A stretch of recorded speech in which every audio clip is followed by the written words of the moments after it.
Hi, this is Mrs. Warren from Bear Branch Junior High, and if you're watching this video, that means that you were absent on September 4th, 2018.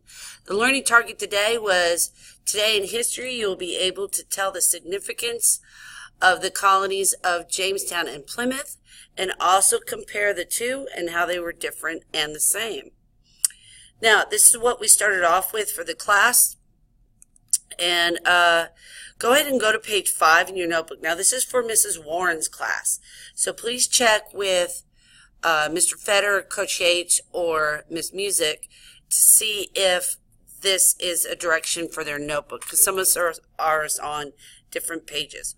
All you have to do is write colonization really large on page 5. That's our unit page. Now, everybody go to page 9. And again, double check with your teachers for the correct page number. Draw a vertical line down the center of your paper. Then one coming across, we're going to make a T-chart to compare Jamestown and Plymouth. Now, this is Virginia and this is Massachusetts. These are the two dates you'll have to know. This is being written on a right-hand page in your notebook. That means that information is testable and required for this class. So pay very close attention as you are writing this down. All right, we have 3 attempts. These are the very first ones. Roanoke Island, as you remember, disappeared. Jamestown barely survived but made it.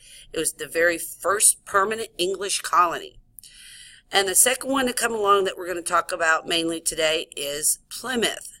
Plymouth had similar hardships as Jamestown, but were different in other ways as well. So we're going to look at those today. On the left-hand side of that T-chart, we're going to go through Jamestown. Now, I'm going to go pretty quickly through these notes. As you know, this is a video, so you can pause it, you can rewind it if I tend to go too fast, because this is not meant to last a whole class period. All right, we've got Pocahontas up here and John Smith, very different from the movies. We learned last week Jamestown was founded for profit and gold. It was about money. And they had incredible hardships starting off their colony. They overcame all this and eventually became very successful, but they needed something to grow, and that was tobacco. So tobacco was definitely something that saved Jamestown.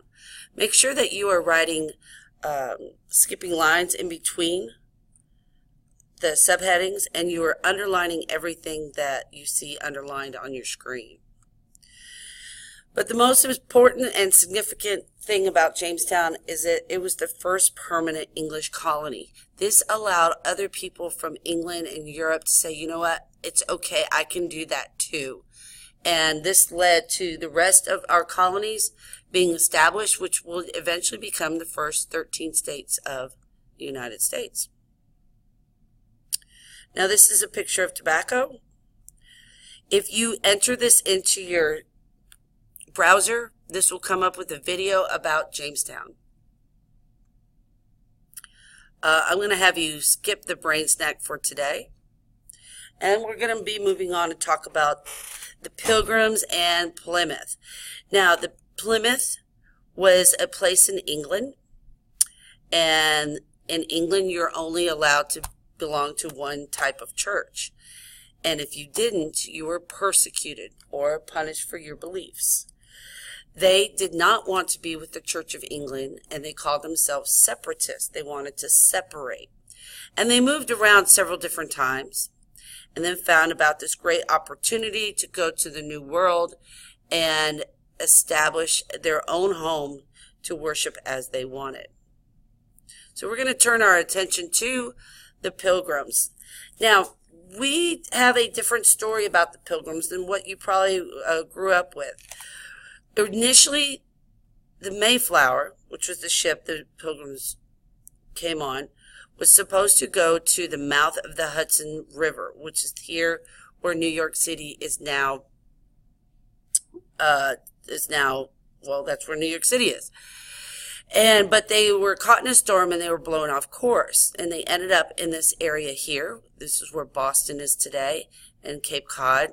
And they had to make a decision to stay. It was close to winter time, and they had a really difficult time starting off.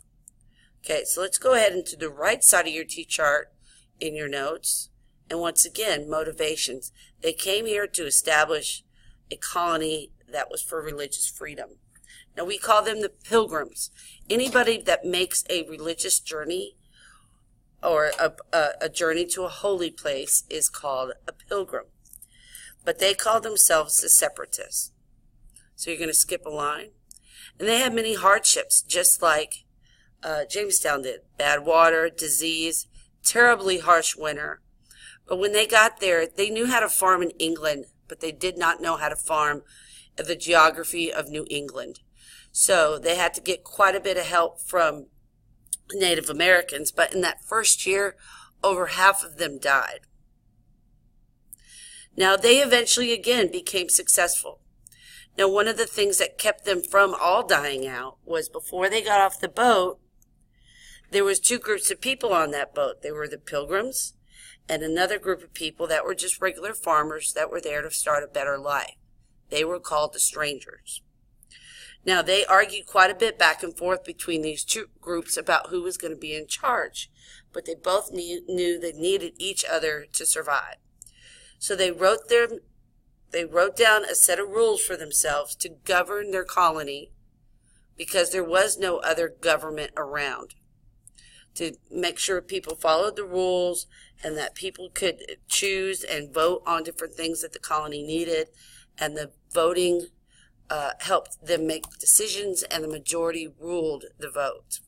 This was called the Mayflower Compact. This is going to be extremely important. This was the first self-government in America, which is going to influence a lot of other people to do the same thing, which is going to lead to our independence. The next thing is the Native Americans. They did make peace with the Native Americans, and they traded with them. They showed us the Pilgrims, how to farm in the sandy soil with fish as fertilizer, and they probably would not have survived without them. The significance. This is a very important colony, and even though it wasn't the first successful one from England, it was the first self-governing colony, and it was the first colony that was established for religious freedom. Now, this is a video I'm going to let play. I will give you the link to later. Let's say that, because it's taking up too much time if I let it play here in the embedded. Now, as pretty much a closing task and to go over the information again, your teacher or I will give you a comparing and contrasting paper between Jamestown and about Plymouth. And you'll fill these out using your notes and be turned back in as soon as you can.